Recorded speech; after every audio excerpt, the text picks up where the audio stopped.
Bismillahirrahmanirrahim. Air sungai mengalir tenang mengikut arus ke muara sana. Hari ini saya berdiri dengan tenang membawa amanah untuk semua. Assalamualaikum warahmatullahi wabarakatuh dan salam sejahtera. Yang dihormati para juri, guru-guru dan rakan-rakan sekalian. Saya Hudia Ul Haq bin Nur Aizuddin dari Sekolah Kebangsaan Bandar Tasik Kesuma. Hari ini saya akan menyampaikan ucapan bertajuk Sungai Kita dari Hulu ke Hilir, Amanah yang Mengalir.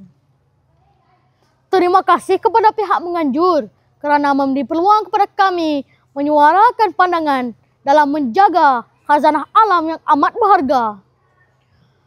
Cuba renungkan kenapa saban tahun banjir kilat semakin kerap berlaku. Air sungai menjadi hitam, penuh sampah dan berbau busuk.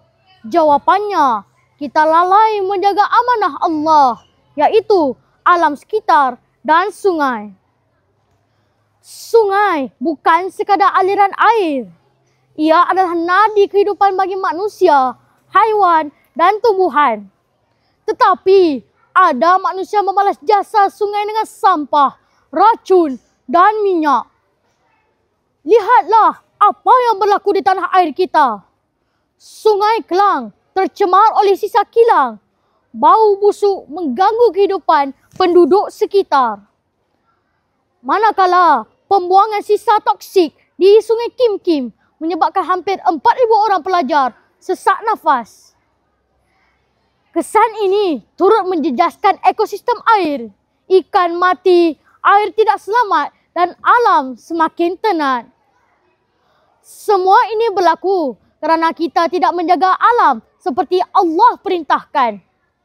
Dalam surah Ar-Rum ayat 41, Allah berfirman, telah tampak kerosakan di darat dan di laut disebabkan perbuatan tangan manusia. Maknanya, bencana alam dan pencemaran berlaku hari ini datangnya daripada sikap kita sendiri. Kalau kita berubah, alam pun akan pulih. Allah mengingatkan juga dalam surah Al-A'raf ayat 56. Dan janganlah kamu membuat kerosakan di muka bumi sesudah Allah memperbaikinya. Kita dilarang merosakkan bumi, mencemarkan sungai, membazirkan air dan membuang sampah merata-rata. Jadi, apakah tanggungjawab kita? Buang sampah ke dalam tong, bukan di longkang. Sertai aktiviti gotong royong membersihkan kawasan sungai. Jimatkan air ketika membasuh dan mandi.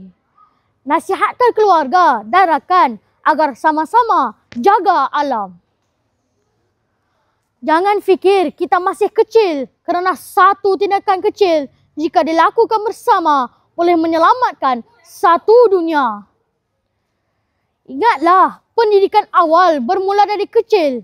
Insya-Allah, bila dewasa nanti, kita akan menjadi rakyat yang bertanggungjawab dan mencintai alam. Menjaga sungai bukan hanya tugas individu. Agensi yang lain turut memainkan peranan besar, antaranya Jabatan Alam Sekitar, Jabatan Pengairan dan Saliran dan lain-lain agensi yang berkaitan. Jika semua pihak memberi kerjasama, kerajaan, NGO, sekolah dan masyarakat, sungai kita akan terus mengalir bersih dari hulu ke hilir. Sungai ialah amanah dari Allah. Jika kita jaga sungai hari ini, kita sedang jaga masa depan kita sendiri. Marilah kita jadi generasi yang mencintai bumi, bukan merosakkannya. Air mengalir membawa harapan, daun terap jatuh ke bumi. Jagalah sungai, penuh kesedaran agar warisan kekal abadi. Sekian, wassalamualaikum warahmatullahi wabarakatuh.